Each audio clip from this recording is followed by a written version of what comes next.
Welcome to our Fusatsu Atonement Ceremony for this month. It's great to have a nice group here in the Zendo and to see all of you online. I know that there are at least a couple of people who are pretty new. So I know this can be a lot of liturgy if it's not something you're accustomed to. Some people love it. It's not everyone's cup of tea, but I hope you're able to get into it in some way. I think that the bowing and the chanting really helps. Those of us in the Zendo are bowing and chanting. If you can do that online, I think it helps as well, because we're in our bodies when we're bowing and chanting and breathing. And when we're in our bodies, we're not in our heads. And when we're not in our heads, we are at one. And that is atonement.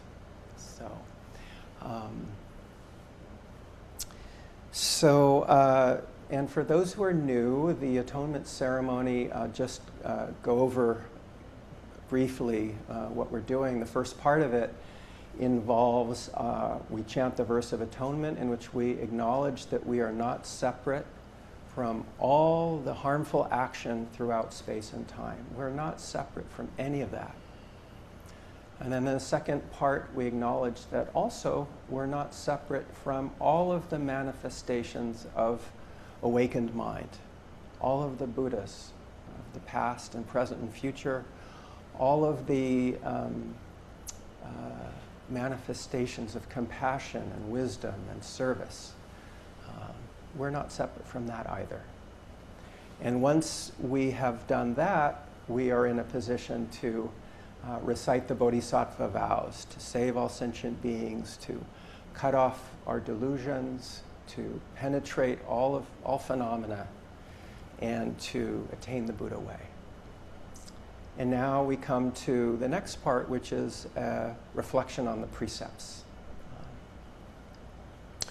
So what are the precepts? I thought I'd begin with one of our study texts that we're working with in this Ango intensive practice period. This is Master Dogen's text, Birth and Death, Shoji. And at the end of the text, he says, there's a simple way to become a Buddha.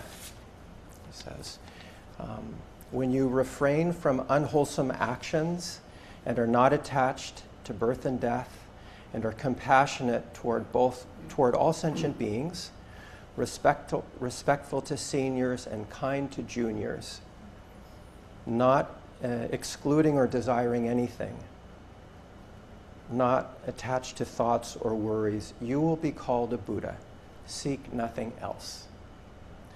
And I think that when he says to refrain from unwholesome actions, he's really invoking all of the precepts in that one reference.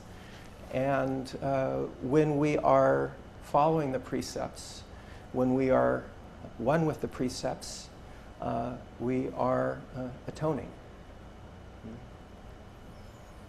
But what are the precepts?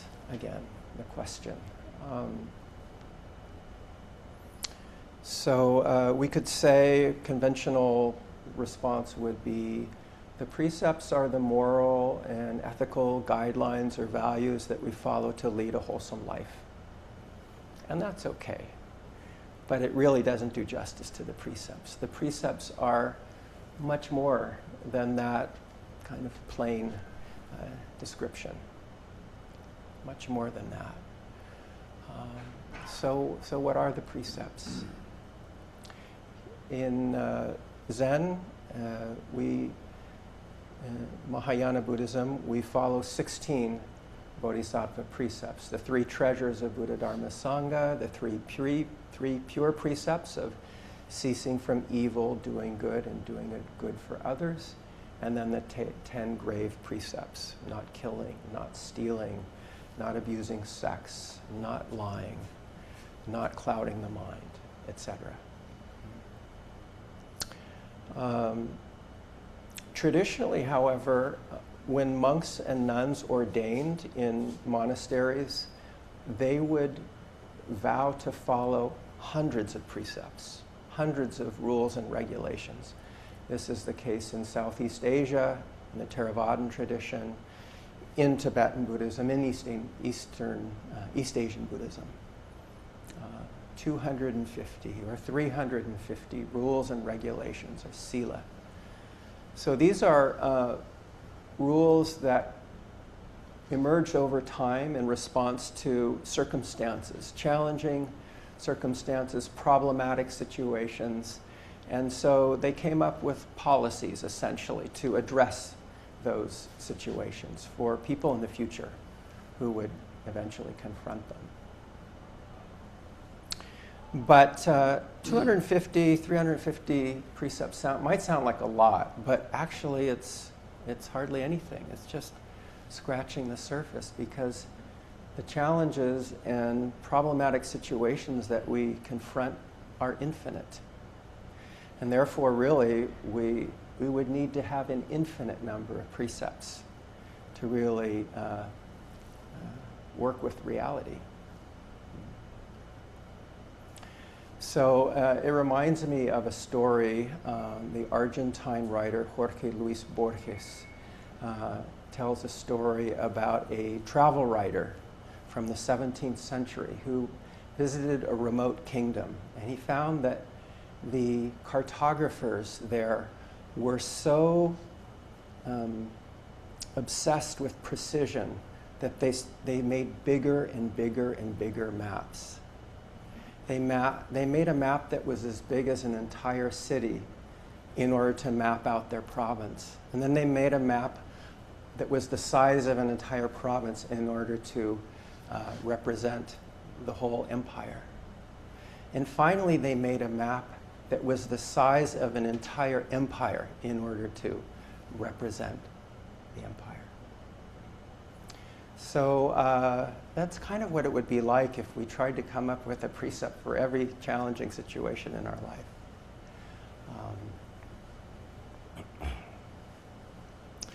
So the precepts can be infinite. There's another way to look at the precepts, though, which is going in the opposite direction, and that is to distill them down to one point. So we could say, for example, the first of the 10 grave precepts, not killing, reflects all of the other precepts. Or the first pure precept, refraining from unwholesome actions. In a way, you could see as capturing every other precept. Or the first precept, the first of the 3 treasures Buddha, in a way captures every other precept.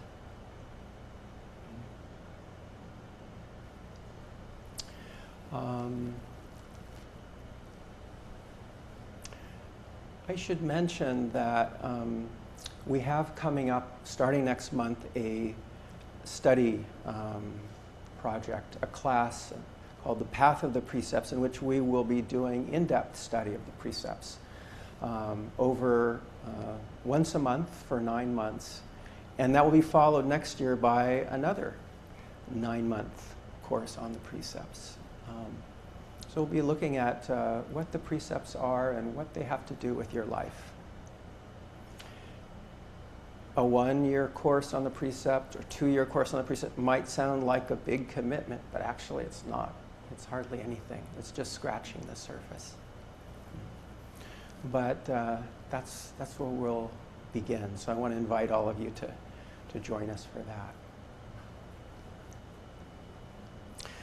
What would it be like in real life to bring everything down to a single precept, to one point? So to give you an example, just a very ordinary, everyday example.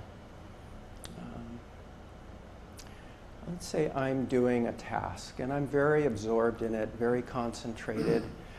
Maybe I'm reading something or writing something or writing an email, and then all of a sudden from the other room there's a voice. Hey, why don't you clean the house, because we're going to have guests coming over tonight. Or why don't you put the beans on for dinner? So all of a sudden, from the state of concentration in which I find myself, all of a sudden I have to respond to something else that pulls me out of where I am. And all of a sudden, I'm feeling a tightening in my chest. And I might start feeling a little irritable. And I might feel even a little anger arising in that moment. And so what do I do? What do I do? So there are many possibilities. I could just ignore the voice coming from the other room. Or I could maybe grunt in bare acknowledgement. Or I could say, you know, I'm busy right now. Or I could say, if it's that important, why don't you do it? Or I could say, you know, I'm not in the mood. Or I'm actually bigger and stronger than you, and I don't feel like doing it, so you decide. Or I could say, you know, I just follow my mind, and I follow my morality. I follow my right and wrong, and there are no other constraints upon me. So I've taken a very ordinary, everyday experience, and I've escalated it to an absurd level. But it's actually not completely absurd, as you know. The President of the United States was recently asked what kind of limits he has on himself, and he said, none. It's just my mind and my morality.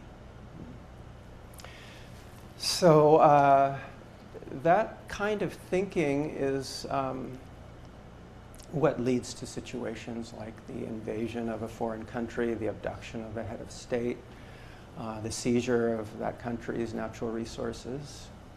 It could lead to sending armed and masked federal agents into a city or a state that's perceived as being an enemy, into neighborhoods where people don't want armed and masked agents running rampant and who are protesting, which can lead to fatalities like we saw in Minneapolis, the shooting of Renee Good, the shooting of another unnamed Venezuelan immigrant we haven't heard much about.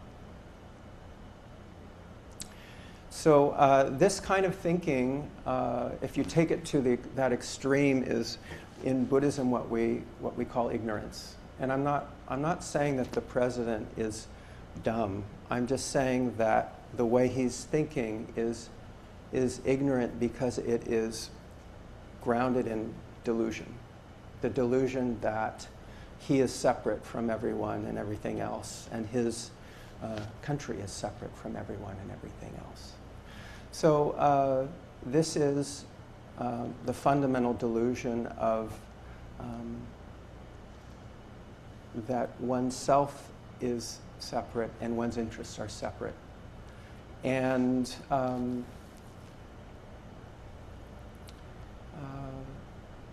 this is self-centeredness, egotism.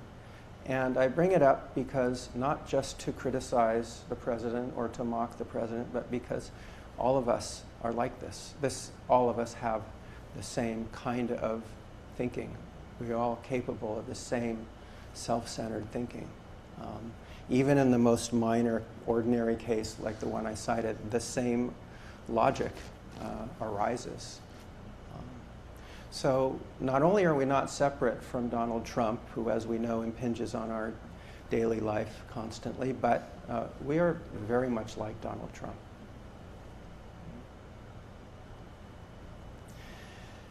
So what would the alternative be? I could just get up and clean the house or put the beans on the stove.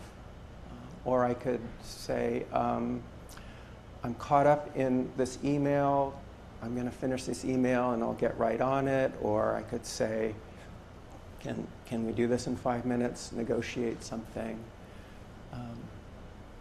I could tap into the precept of not killing.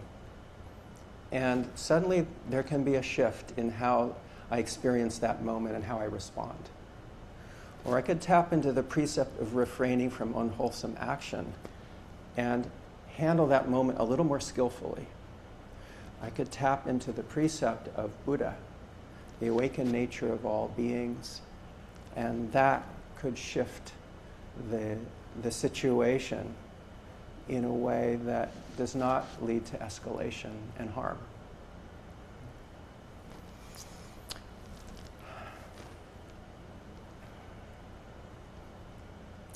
So one thing we have to be careful with the precepts is if we start to see them as some kind of external reference point to us, some kind of commandment maybe that we feel morally obliged to follow. But ultimately the precepts really come into their own when we are not viewing them as something outside ourselves. And so in a way, to truly follow the precepts, what we have to do is let go of all of the precepts and be at one with the situation, however complicated or challenging it may be. Not even any intellectual or moral speculation on the situation, just to be fully present, not caught up in our heads, and engaged in the moment. In a way, letting go even of the precepts. So in the Borges story, the residents of that empire decided actually that map that was the size of the empire was really inconvenient and just got in the way of ordinary life. And so they let it blow away, and it got ripped to shreds, and it became scraps that wild animals would use to make their nests, or that homeless people would use to shelter themselves. And there it had some kind of function. But what would that be? What would that feel like for you to let go of all the precepts right now? What are the precepts for you? Are they infinite? Are they one-pointed? Or are there no precepts to speak of altogether? So I want to invite all of you to study the precepts and penetrate the precepts tonight and this year and next year and for the rest of your life. And I want to encourage you to look honestly at the suffering in your life and the way in which you cause harm to yourself and others. And encourage you to look at the ways in which you have the capacity for compassion and for clarity in the midst of those challenging situations in your life and death. To look at how we can alleviate harm and can contribute to the good in the midst of the challenging circumstances of our life and death. Thank you.